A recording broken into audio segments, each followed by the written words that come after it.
ശ്രീമന്നാരായണീയം ദശകം 12 വരാഹാവതാരം. ശ്ലോകം 8. അഗജാനന പത്മാർക്കം ഗജാനനമഹർനിശം അനേകദം തം ഭക്താനാം ഏകദന്തമുപാസ്മഹേ. സരസ്വതി നമസ്തുഭ്യം വരദേ ജ്ഞാനരൂപിണി വിദ്യാരംഭം കരിഷ്യാമി സിദ്ധിർഭവതു മേ സദാ.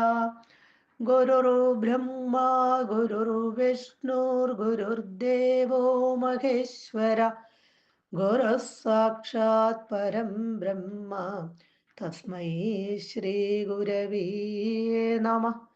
ഓം നമോ ഭഗവതേ വാസുദേവായ. അൽദർജലം തദനു സങ്കുലനക്രചക്രം ഭ്രാമ്യത്തിമിംഗിലകുലം കലുഷോർമിമാലം ആവിശ്യ ഭീഷണരവേണ രസാതലസ്ഥാൻ ആകമ്പയൽ വസുമതീം അഗവേഷയസ്ത്വം.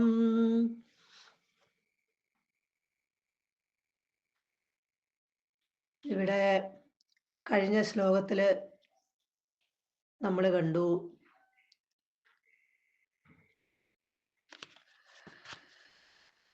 ഭഗവാൻ വലിയ ശരീരം സ്വീകരിച്ചിട്ട് നേരെ സമുദ്രത്തിലേക്ക് ഗർജിച്ചുകൊണ്ട് എടുത്ത് ചാടുന്നത്.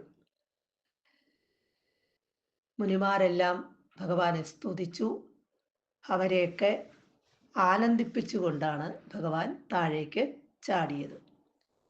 ത്വം നിന്തിരുവടി തദനു അനന്തരം സങ്കുല നക്രചക്രം. നക്രചക്രം ഇവിടെ മുതലക്കൂട്ടത്തോടും സങ്കുല നക്രചക്രം സങ്കുല അങ്ങുമിങ്ങും പായുന്ന മുതലക്കൂട്ടത്തോടും വലിയൊരു ശരീരം സ്വീകരിച്ചാണ് സമുദ്രത്തിലേക്ക് വന്നങ്ങോട്ട് പതിച്ചത്. അപ്പോഴേക്കും ആ സമുദ്രത്തിലുള്ള ജീവികളെല്ലാം അങ്ങോട്ടും ഇങ്ങോട്ടും പരക്കം പാഞ്ഞ് ഓടാൻ തുടങ്ങി.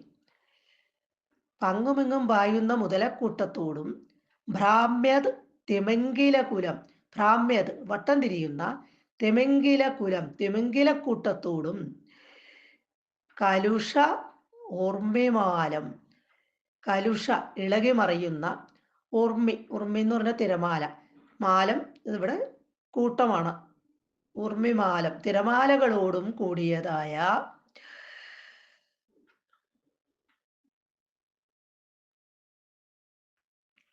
അന്തർജലം ജലമധ്യത്തിലേക്ക്, ജലത്തിന്റെ ഉള്ളിലേക്ക് ആവശ്യ ഇറങ്ങിച്ചെന്നിട്ട്.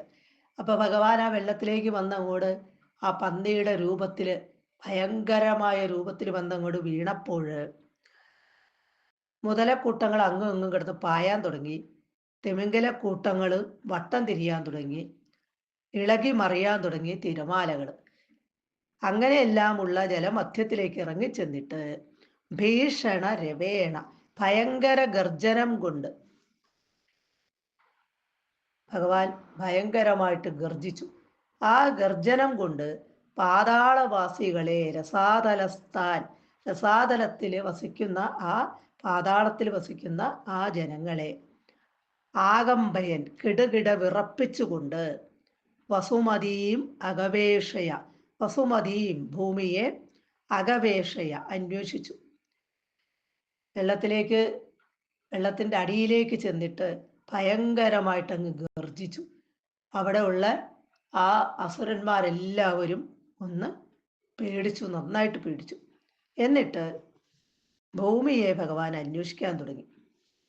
സർവത്ര ഗോവിന്ദ നാമ സങ്കീർത്തനം ഗോവിന്ദ ഗോവിന്ദ.